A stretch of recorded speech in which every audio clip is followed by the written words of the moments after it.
My name is Keita Arimoto from Yamaha, Japan. I'm going to present my work with the title Identification of Drum Overhead Microphone Tracks in Multi-Track Recordings. Let me start my presentation with background. These days, it gets quite common that musicians share multi-track recordings over internet. This is thanks to fast network and huge storage, and this results in bringing a new paradigm for music creation, like promoting reuse of musical materials as well as remix. On the other hand, there may be no objection to say that musical instrument level is one of the most basic and important metadata for multi-track recordings. And the musical instrument level is usually found at the track level of DAW software in most cases, but it's not always the case. This is a typical example. The track level is shown to be the name of players instead of instrument level. But it's somehow easier to manage tracks at recording studio, and this is likely to happen. So we need an automatic musical instrument level system by contents analysis. So the goal of my project is building such an automatic system that takes multi-track audio as an input, and then the system comes up with track levels like kick, snare, tom, bass, guitar, blah, blah, blah. This may help you in saving time to take a listen to individual tracks and giving track levels. And there are some studies that are expected to be applicable for that purpose. For example, there are some studies on musical instrument identification. And the concept is applicable as long as the track is catching a specific target source. I mean, you can see some tracks that are marked with orange square. For example, kick, snare, toms, bass, guitar, vocal, blah, blah, blah. All of them are catching a specific target source, so the audio signal in the track are quite consistent. For such a signal, the concept of musical instrument identification may be applicable, but it's not the case for drum overhead. This is a typical microphone arrangement at recording drum performance.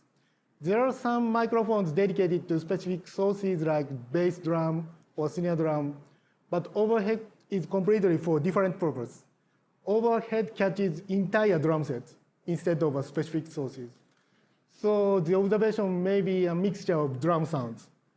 In order to have an identification for such overhead tracks, we need a completely different concept with the other tracks. And one possible option toward building such an automatic system for overhead identification is extending the concept of polyphonic drum transcription.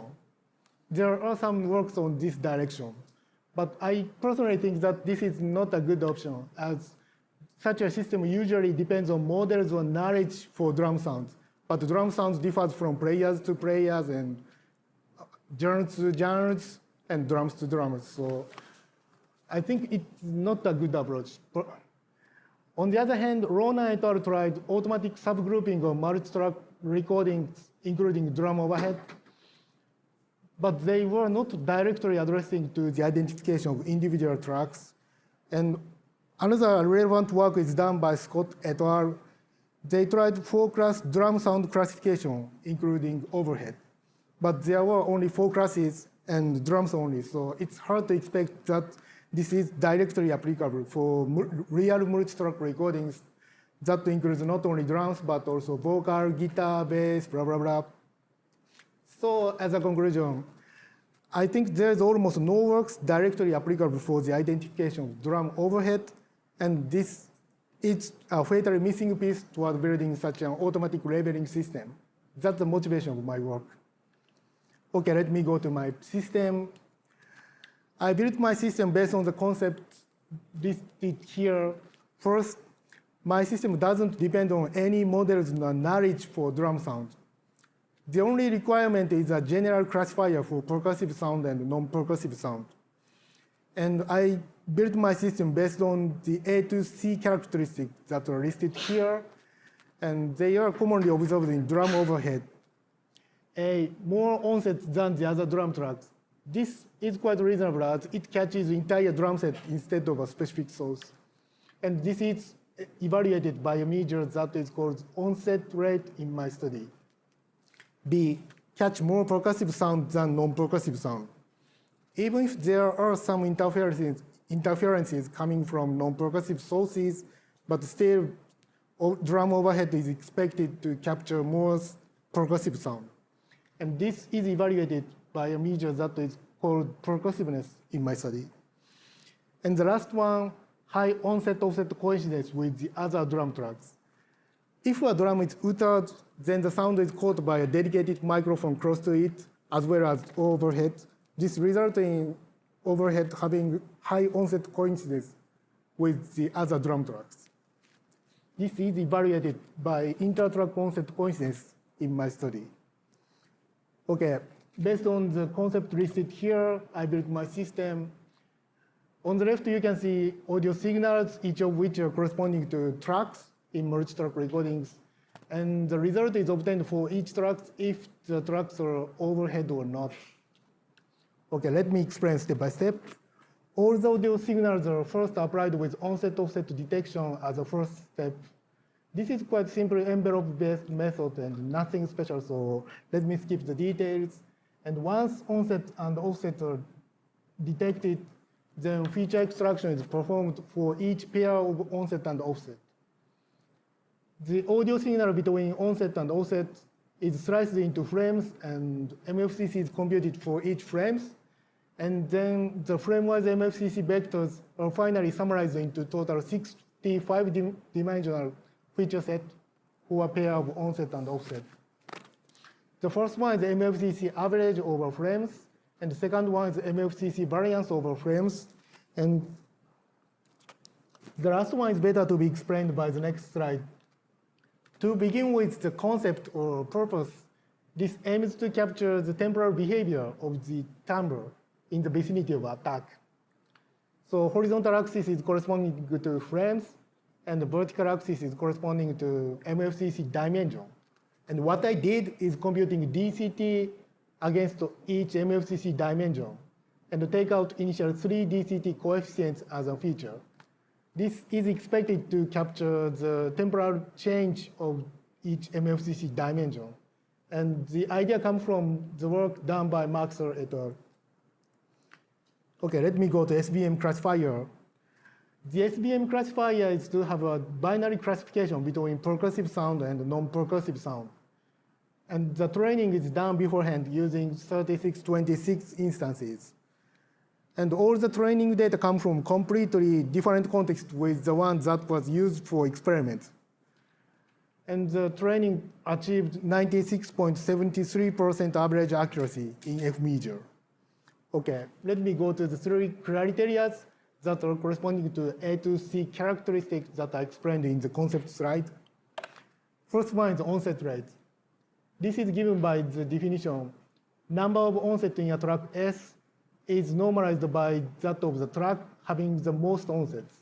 So this gives 0 to 1 measure corresponding to the number of onset in a track.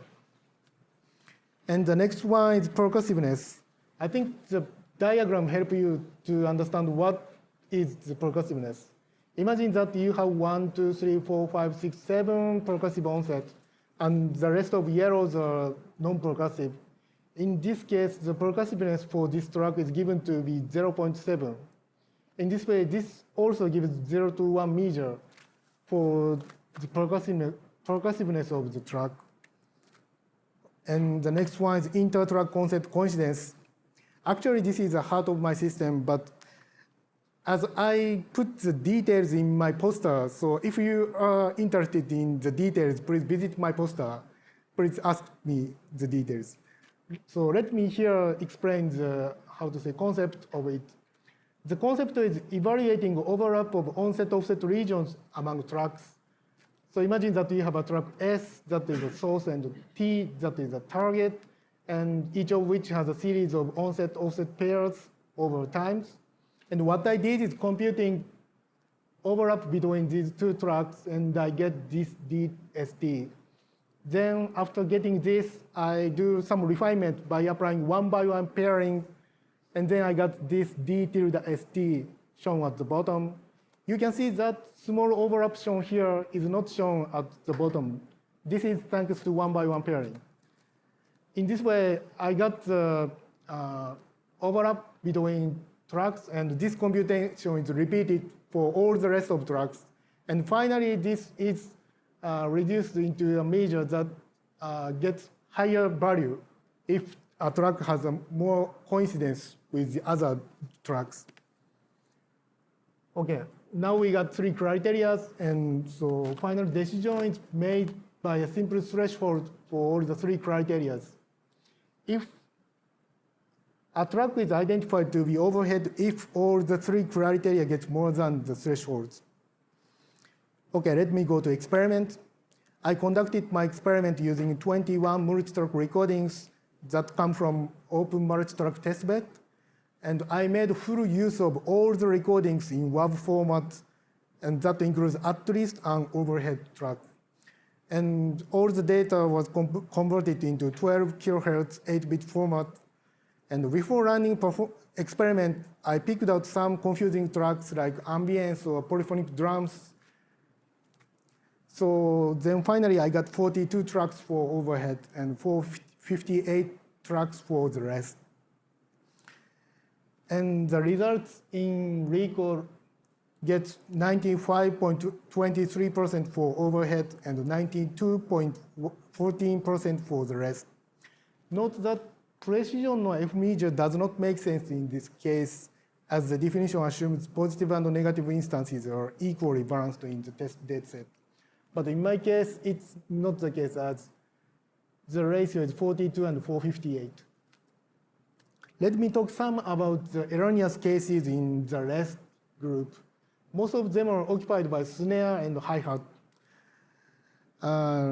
For the case of snare, the observation at overhead sometimes gets closer to the observation at snare depending on microphone arrangement and phrases. And for the case of hi-hat, as hi-hat is usually located close to snare drum, so the observation at hi-hat is likely to get a mixture of hi-hat sound and snare sound that result in getting close to the observation at overhead. This seems to be the reason. So let me wrap up. As a conclusion, I built a system that automatically identifies drum overhead microphone tracks out of multi-track recordings. And the result is quite satisfactory as a first step, but there's a room for improvement.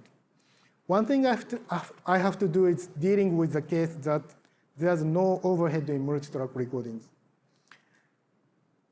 This is because current system assumes that there is at least an overhead. But of course, there are many multi-tracks that doesn't have any overhead nor drum tracks, so this is one thing to be done. And this time, I made final decision using simple threshold for 3 criteria. But I think it's better to be replaced with machine learning if I get more data enough to train machine learning.